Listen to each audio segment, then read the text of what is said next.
Hi friends, welcome to my YouTube channel guide education. इस video clip में हम लोग एक्सरसाइज 7.3 का क्वेश्चन नंबर 2 सॉल्व करने जा रहे हैं। क्वेश्चन नंबर 2 में क्या गिवन है, क्या फाइंड आउट करना है, पहले उसको हम लोग जान लेते हैं। क्वेश्चन नंबर 2 में आपका 3 पॉइंट दिया हुआ है, तीनों पॉइंट कोलिनियर हैं। क्या है? 3 पॉइंट्स दिए हैं और तीनों पॉइंट कोलिनियर हैं। और एक पॉइंट जो है उसमें एक पॉइंट का ऑर्डिनेट के दिया हुआ है। इसी के का हमको वैल्यू पता करना है कि के की वैल्यू कितनी है। ठीक, तीनों पॉइंट के हमने नाम दे दिए P1, P2, P3 नाम दे दिया गया। ये तीनों पॉइंट कॉलिनियर, मतलब P1 यहाँ है, P2 यहाँ है, P3 यहाँ है, ऐसे कॉलिनियर होते हैं। कॉलिनियर का मतलब एक क्या स्ट्रेट लाइन पर तीनों पॉइंट आते हैं। तीनों पॉइंट मिलके क्या बना रहे हैं? तीनों पॉइंट कॉलिनियर है। इसका मतलब तीनों पॉइंट मिलके एक स्ट्रेट लाइन बना रहे हैं और स्ट्रेट लाइन का एरिया नहीं होता है, इसलिए इन तीनों पॉइंट के द्वारा कवर्ड किया हुआ एरिया कितना होगा? 0 होगा। मतलब area covered by P1, P2, P3 will be 0। ठीक, मतलब P1, P2, P3 एक स्ट्रेट लाइन बना रहे हैं। इसका मतलब P1, P2, P3 के द्वारा कवर किया हुआ एरिया 0 होगा, क्योंकि लाइन का कोई एरिया नहीं होता। P1, P2, P3 अगर ट्रायंगल बनाते हैं तो अब इनका कोई ना कोई एरिया निकल के आता।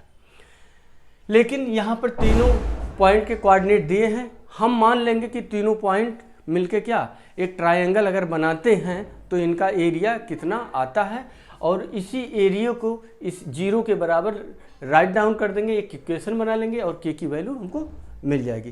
कैसे? पहले इनके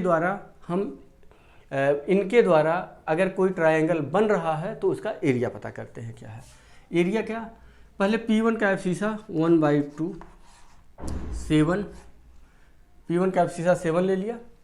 इन दोनों के ऑर्डिनेट ले लो 1 - k, प्लस P2 का एब्सीसा ले लो 5, P3 का ऑर्डिनेट k माइनस P1 का ऑर्डिनेट 2, -2 है तो प्लस हो जाएगा, प्लस इसका भी हमने ले लिया। अब इसको ले लेते हैं P3 के एब्सीसा को 3, उसके बाद 3 ले लिया। तो जब P3 ले लिया तो P1 का ऑर्डिनेट माइनस P2 का ऑर्डिनेट -2 - 1 ये हो गया। क्या एरिया निकल के आ गया? इनका एरिया निकल के आ गया तो इनको सॉल्व कर लेते हैं। 7 - 7k प्लस 5k प्लस 10 -3 हो जाएगा, -2 - 1 -3 और ये 9 हो जाएगा, माइनस का 9 आ जाएगा, -9 ये आ गया आपका एरिया। सभी कांस्टेंट वैल्यू को ऐड कर लो। 7 10 -9, 7 और 10 17 हो जाएगा। 17 में से आपका 9 चला गया तो कितना आ जाएगा? 8 बच जाएगा। आपका बचेगा 8, 1/2 8 प्लस -7 के प्लस 5 के। ठीक है, तो ये क्या हो जाएगा? -2k हो जाएगा। ये हो जाएगा -2k। ये आपका 1/2 से डिवाइड अगर इसको कर देते हैं तो क्या हो जाएगा? इसमें से 2, दोनों में से 2 कॉमन ले लेते हैं। 1/2 2 कॉमन ले लो तो यहाँ 4 बचेगा -1k, 2 से कट गया। 4 - 1k, 4 - 1k मतलब 4 - k, यही एरिया निकल के आया। और 4 - k क्या है? 0 के बराबर होगा। तो आप लिखोगे कि P1, P2, P3 are collinear, इसलिए इनके द्वारा कवर किया हुआ जो एरिया होगा वह 0 होगा, जो मैंने यहाँ पर लिखा है। और इसको इसके इक्वल आप कर दोगे तो 4 = क्या हो जाएगा? k उधर जाएगा, k की वैल्यू आपकी 4 आ गई। इस तरह से आप k की वैल्यू फाइंड आउट कर लेते हैं। ओके, अब नेक्स्ट क्वेश्चन है सेम इसी तरह से। जो अगला क्वेश्चन आपका है, अगले क्वेश्चन में भी यही दिया हुआ है। P1 8 1 है, 8 और 1 है। P2 आपका k - 4 है, k - 4, और P3 है आपका 2 - 5। ठीक, ये भी कॉलिनियर है और या इनमें भी आपको k का वैल्यू, इस वाले k का वैल्यू फाइंड आउट करना है। P1 P2 P3 कॉलिनियर है, इसलिए area covered by P1 P2 P3 will be 0। इनका एरिया निकाल लेते हैं और इनका एरिया निकाल के क्या करेंगे, 0 के इक्वल शो कर देंगे। एरिया क्या निकल के आएगा आपका, देख लीजिए।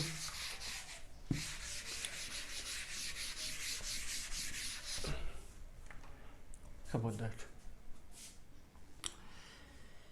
पहले हम P1 से लिए थे पिछले क्वेश्चन में, एफ सीसा P1 का उठाए थे, हम P3 का एफ सीसा उठाते हैं। हम ऐसा इसलिए कर रहे हैं कि आपके दिमाग में अगर ये सब डिस्कसिंग चल रहा हो, कन्फ्यूजन चल रहा हो कि कैसे फार्मूले में डालते हैं एफ सीसा और ऑर्डिनेट को, कौन सा उठाते हैं कौन सा छोड़ते हैं, इसीलिए मैं अलग अलग लेके कर रहा हूँ ताकि वो कन्फ्यूजन क्लियर हो जाए। एफ सीसा आप किसी पॉइंट का ले लो, मान लीजिए P3 का एफ सीसा ले लिया 1/2, ओके, यही है।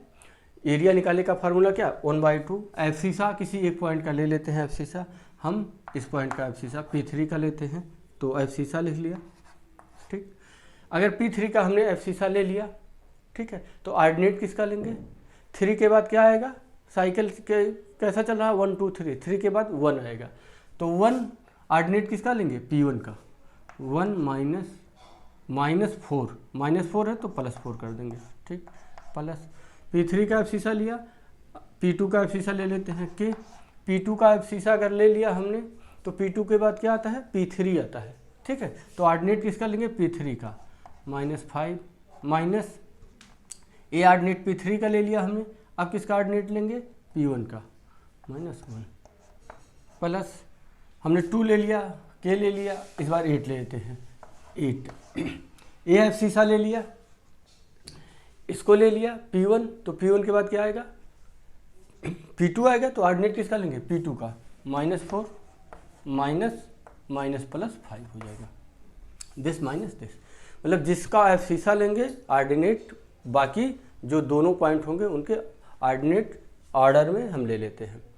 तो ये हो जाएगा 4 1 5 5 2 जा 10, 1/2 10 -5 के -5 -1 -6, ये हो जाएगा -6 के हो जाएगा, ए 5 -4 1 हो जाएगा, 1 × 8 कितना हो जाएगा, 8 प्लस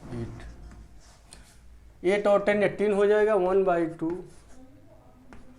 18 -6 के, ठीक, 2 से डिवाइड कर दो इसको तो 9 -3 के, और एक इसके इक्वल होगा 9 -3 के, 0 के इक्वल होगा, क्यों, क्योंकि तीनों पॉइंट का एरिया क्या है, 0 है, क्योंकि तीनों पॉइंट कॉलिनियर है। तो लिखोगे आप 9 - 3 के इक्वल टू 0, तो 9 = 3 के, या के इक्वल टू 9/3 = 3, के की वैल्यू आ गई 3। तो अगर ऐसा आपको क्वेश्चन मिलता है कि 3 पॉइंट कॉलिनियर हैं तीनों पॉइंट, और उसमें से किसी का एफ सीसा या किसी का ऑर्डिनेट, देखिए इस क्वेश्चन में क्या, हमको P2 का एफ सीसा निकालना था, पिछले क्वेश्चन में क्या था, ऑर्डिनेट निकालना था, ठीक है। तो किसी पॉइंट का एफ सीसा या किसी एक पॉइंट का ऑर्डिनेट नहीं दिया होगा, तो हम इस तरीके से उसका एफ सीसा या ऑर्डिनेट फाइंड आउट कर लेते हैं। Okay, thank you for watching my video. अगर आप मेरे चैनल पे नए हैं तो चैनल को सब्सक्राइब कीजिए, लाइक कीजिए और कमेंट कीजिए और शेयर कीजिए। Thank you for watching my video.